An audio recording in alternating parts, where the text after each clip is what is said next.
Assalamualaikum warahmatullahi wabarakatuh. Perkenalkan, nama saya Syafna Rianti dengan NIM 2412130021. Di sini saya akan menceritakan apa saja yang saya dapat dari pembelajaran sampai tengah semester ini.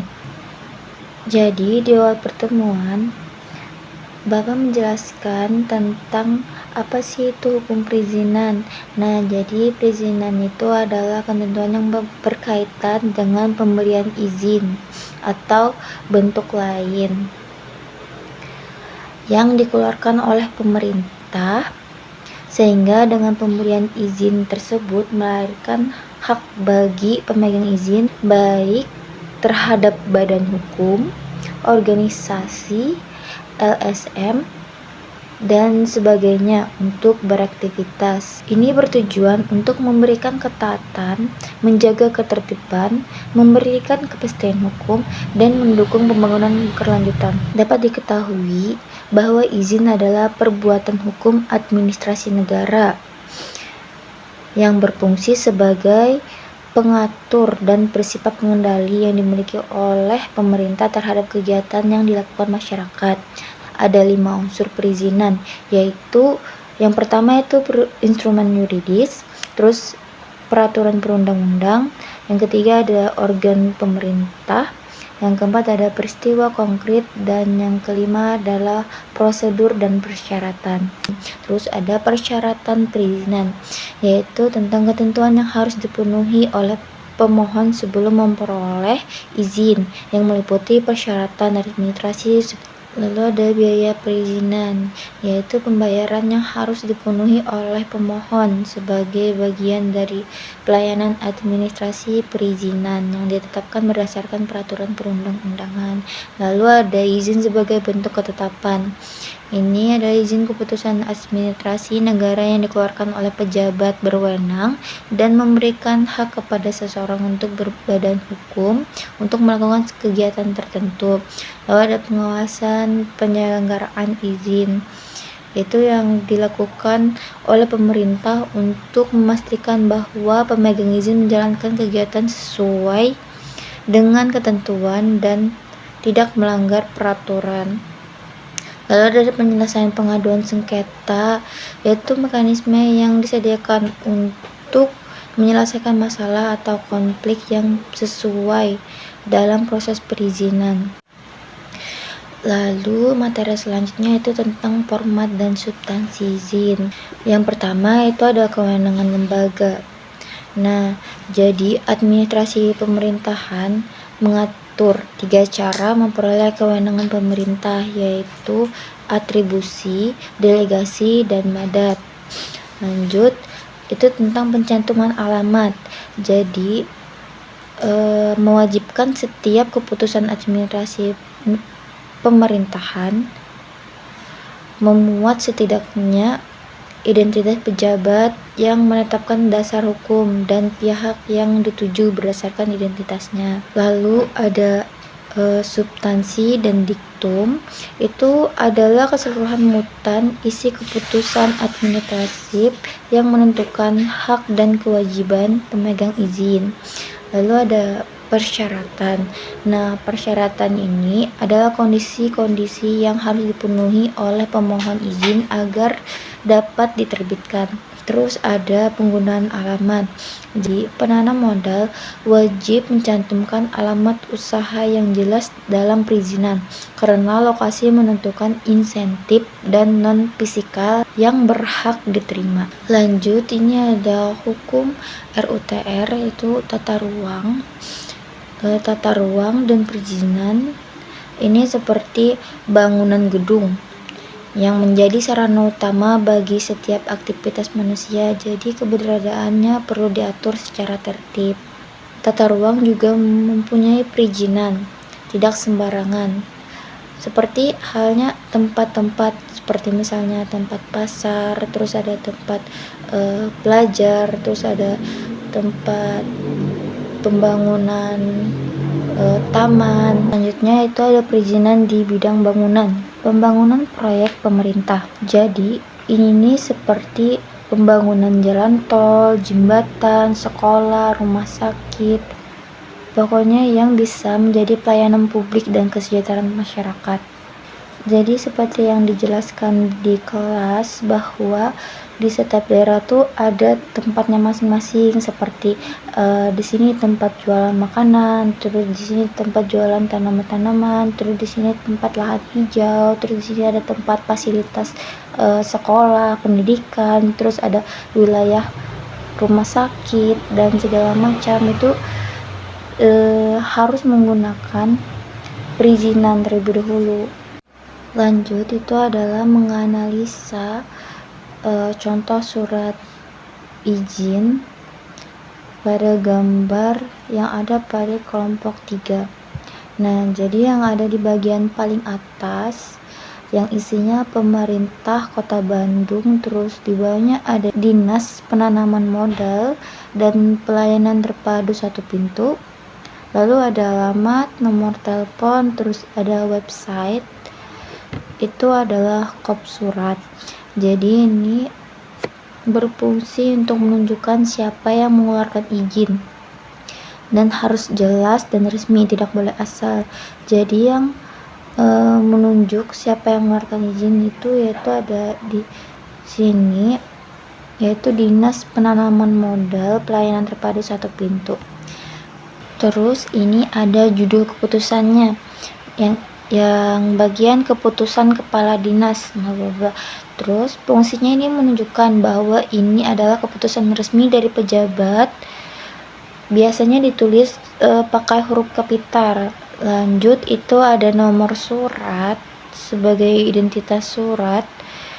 Jadi bacanya tuh seperti yang 503 ini kode klarifikasi surat atau jenis urusan yang berkaitan dengan perizinan tersebut dan pelayanan publiknya. Nah, terus ada PBG, ini singkatan dari persetujuan bangunan gedung. Lanjut ada garis miring lagi, terus ada DPMPTSP strip ban BDG.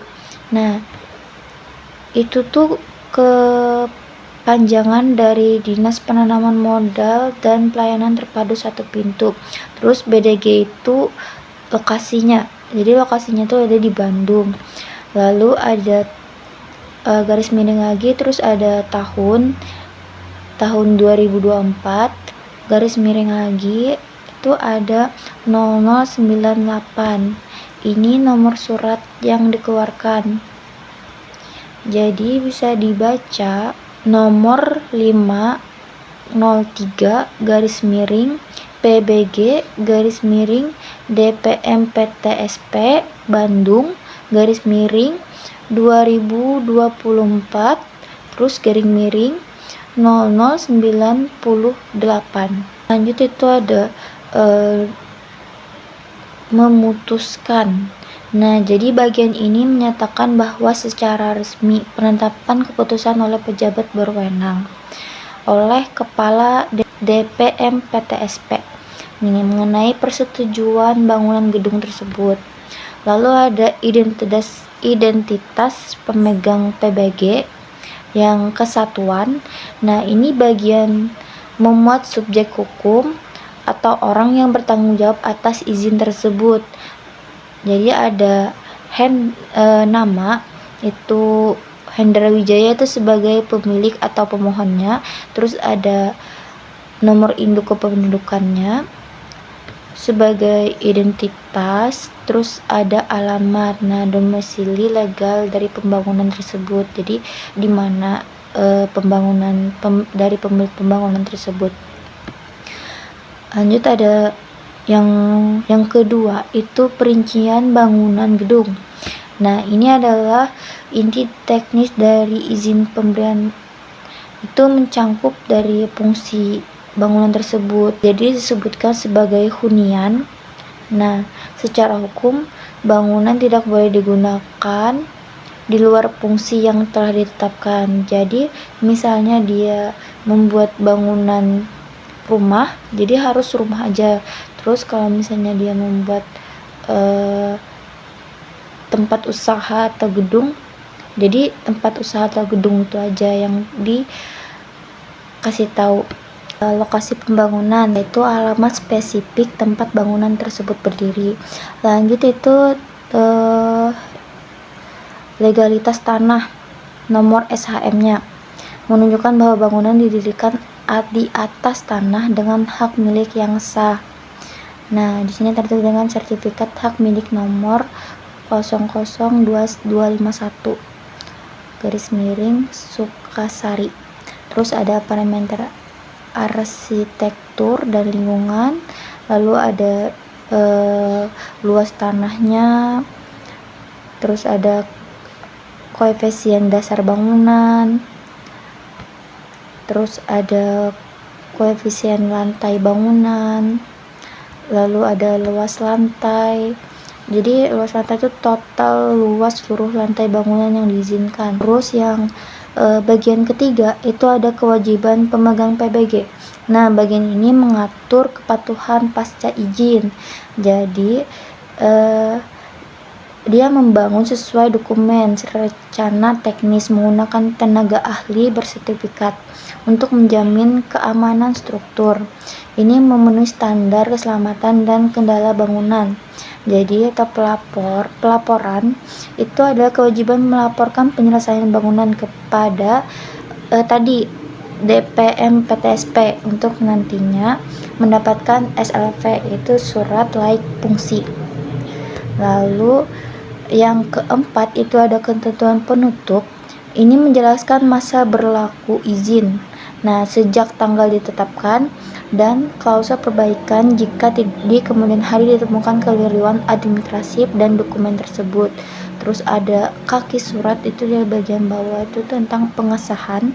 Ini ada tempat dan tanggal ditetapkannya di Bandung pada 10 Maret 2024. Pejabat berwenang itu Kepala DPM PTSP.